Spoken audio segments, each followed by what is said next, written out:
ৰাজ্যৰ বিভিন্ন প্ৰান্তত ইতিমধ্যে বানে তাণ্ডৱ চলোৱা পৰিলক্ষিত হৈছে। অসমত বানে লৈছে ভয়ংকৰ ৰূপ। কেইবাখনো নৈৰ পানীয়ে বৰ্তমান মুহূৰ্তত তাণ্ডৱ চলাইছে।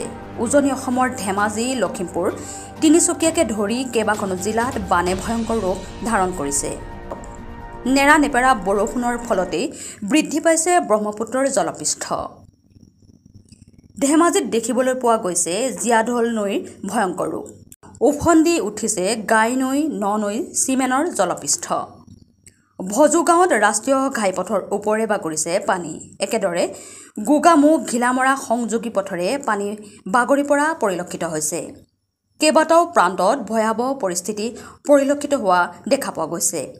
জীয়াঢল নৈৰ পানীয়ে বিনষ্ট কৰিছে 10খনৰ অধিক গাঁও তথা খেতিপথাৰ।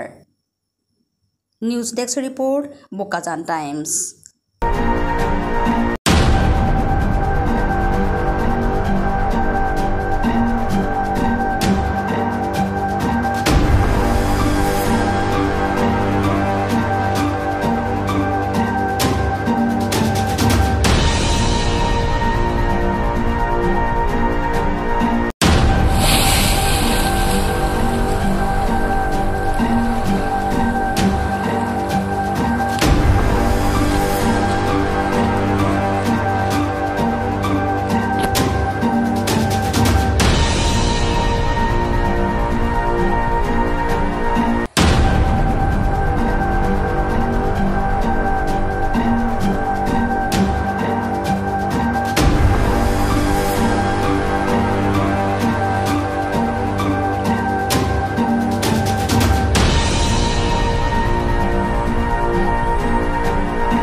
Skip